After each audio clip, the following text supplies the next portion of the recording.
With the transition to 2021, we finally close the Corona year 2020. But the pandemic will drag on with us as the year turns.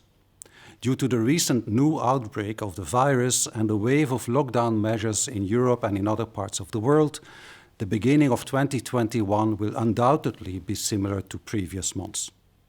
But there is hope for better. 3 effective vaccines have now been approved and the vaccination campaigns are currently being rolled out worldwide. And this also marks the first concrete steps towards normalization and economic recovery. Indeed, we expect that 2021 will be a turning point year in which, armed with powerful vaccines, we will be able to put the pandemic behind us, faster than initially feared or expected. It is true that economic recovery will be very gradual and also depends on the success and speed of the rollout of vaccination campaigns. The duration of current lockdown restrictions and the strength of fiscal support during the year will also play an important role. The economic impact of the pandemic, however, varies from country to country due to, among other things, differences in the intensity of the pandemic or of the sanitary measures taken.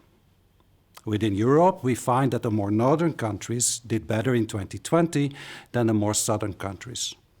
For 2021, however, we pencil in moderate positive growth across the board, despite the intensification of the pandemic in some of those countries. But, as said, growth will only pick up slowly.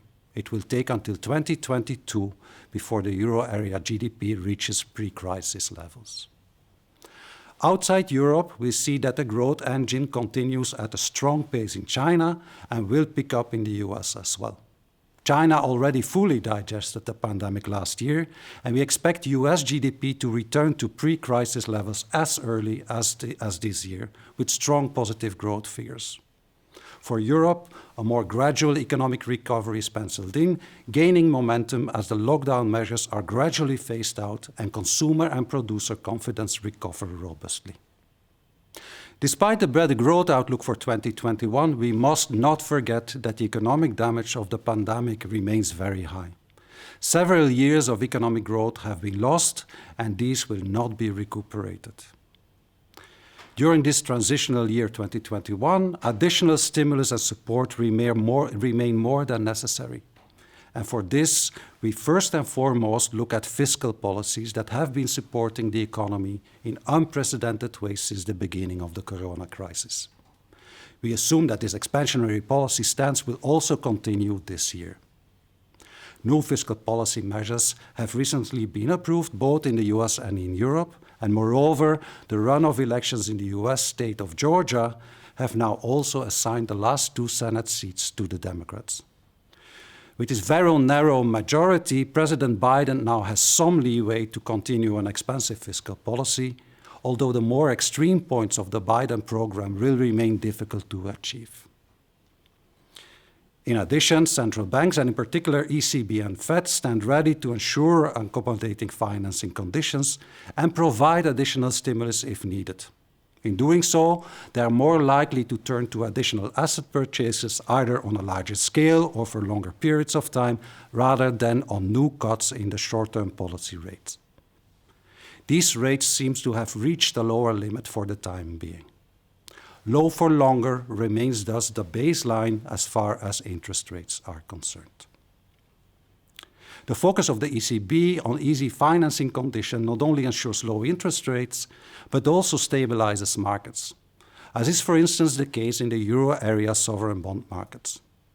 Despite rising debt ratios, spreads vis-à-vis the Bund remain relatively low and stable, even in the high debt countries. And this indicates a degree of market confidence and relatively low risk premiums in those markets. In general, financial markets have already started to anticipate this expected recovery. Equity markets have risen sharply since the announcements of these effective vaccines and are still advancing.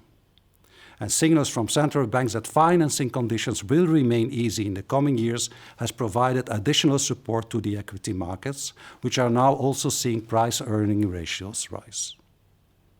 And it is not only equity markets that are ahead of the economic recovery, also commodity markets are showing price increases, particularly in the case of cyclical commodities. However, a certain nervousness remains in financial markets, especially regarding news about the coronavirus. The recent temporary price corrections and volatility bursts following the discovery of contagious virus mutations are clear illustrations of this. Turning to exchange rates, we see that the euro has been strengthening further against the dollar.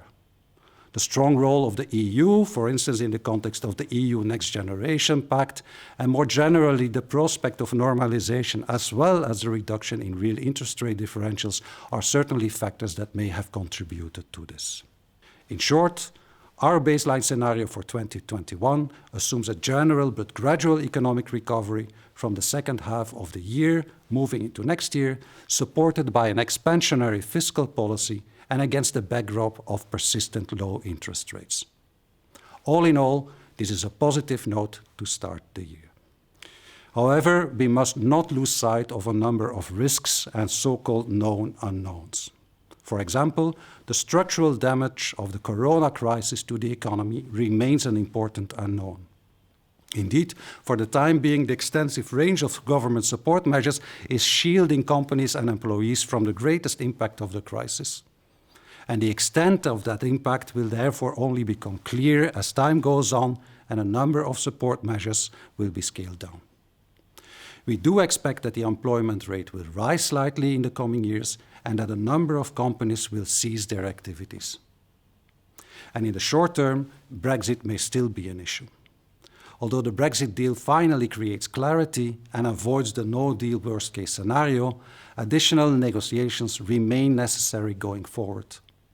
In the coming months, the impact and costs of the current Brexit deal, for instance as a result of administrative burden or logistical bottlenecks, or as a consequence of the permanent depreciation of the pound, will become clear.